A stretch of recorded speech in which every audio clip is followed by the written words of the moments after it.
Roman gladiator. Being a gladiator in ancient Rome was essentially a death sentence with entertainment value. Most gladiators were slaves, prisoners of war, or condemned criminals forced into the arena. The average gladiator had a life expectancy of just 6 months after their first fight. They faced not only wild animals like lions, tigers, and bears, but also each other in brutal combat designed to end in death. The weapons were real and the crowds demanded blood. Gladiators who survived multiple fights often died from infected wounds, as medical care was primitive. Many suffered from chronic injuries that left them crippled. The few who earned their freedom, called rudiari, were so damaged physically and mentally that they rarely lived normal lives. Archaeological evidence from gladiator cemeteries shows extensive bone trauma, evidence of repeated head injuries, and signs of malnutrition. Radium girls. In the early 1900s, thousands of young women worked in factories painting watch dials with radium-based paint to make them glow in the dark. The women were told the paint was harmless and were even instructed to lick their brushes to create fine points, ingesting deadly amounts of radiation daily. Within months, their teeth began falling out, their jaws literally rotted away, and their bones became so brittle they would break from simple movements. The radium accumulated in their bones, causing a condition called radium jaw, where the jawbone would crumble and emit a greenish glow in the dark. Many died within 2 years of starting work. The companies knew about the dangers but kept them secret. When the women tried to sue, they were told their illnesses were caused by syphilis to discredit them. The case eventually led to important worker safety laws, but not before hundreds of women died agonizing deaths. Medieval plague doctor. During the Black Death and subsequent plague outbreaks, plague doctors were essentially walking into death itself. They wore the famous bird-like masks filled with herbs, believing it would protect them from bad air, but they had no understanding of how the disease actually spread. Most plague doctors died within weeks of taking the job. They were required to examine plague victims, lance buboes, and perform autopsies on infected corpses. The mortality rate among plague doctors was nearly 100%. Those who survived longer often went insane from the constant exposure to death and suffering. They were also social outcasts, forced to live separately from their communities and mark themselves with special clothing. Many plague doctors were not even real physicians, but desperate men who took the job because no one else would. Chimney sweep. Child chimney sweeps in 18th and 19th century Britain faced one of the most horrific working conditions in history. Children as young as 4 were forced to climb up narrow, dark chimneys while fires were still burning to clean out soot. Many suffocated from breathing in thick soot or died from burns when they got stuck and couldn't escape the heat. The constant exposure to soot caused a specific type of cancer called chimney sweeps cancer, which attacked the scrotum and was almost always fatal. Children's growth was stunted from malnutrition and the physical demands of squeezing through tiny spaces. Many developed severe respiratory problems and died young from lung disease.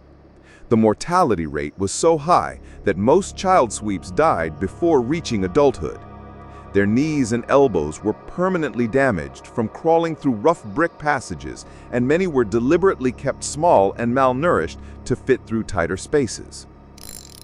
Asbestos worker. From the 1940s through the 1970s, millions of workers were exposed to asbestos in shipyards, construction sites, and manufacturing plants. Companies knew asbestos caused deadly diseases, but hid the evidence from workers for decades. Asbestos fibers, once inhaled, never leave the lungs and cause 3 main diseases: asbestosis, lung cancer, and mesothelioma. The symptoms often don't appear for 20 to 50 years after exposure, creating a hidden epidemic. Workers would come home covered in asbestos dust, unknowingly exposing their families to the same deadly fibers. Entire families died from secondary exposure. The diseases caused by asbestos are particularly cruel. Mesothelioma, a cancer of the lung lining, is virtually always fatal and causes extreme pain and difficulty breathing. Workers often died slowly, gasping for air as their lungs filled with scar tissue. Even today, about 40,000 Americans die annually from asbestos-related diseases. Matchmaker. In the 1800s, workers in match factories developed a condition called phossy jaw from exposure to white phosphorus. The chemical caused the jawbone to literally glow green in the dark and then rot away piece by piece. Workers' faces would become horribly disfigured as their jawbones died and crumbled. The condition was extremely painful and almost always fatal. The phosphorus also caused severe burns, liver damage, and made workers' breath smell like garlic. Many matchmakers died when their rotting jawbones became infected. The working conditions were so dangerous that in 1888, the London matchgirls went on strike, leading to better safety standards.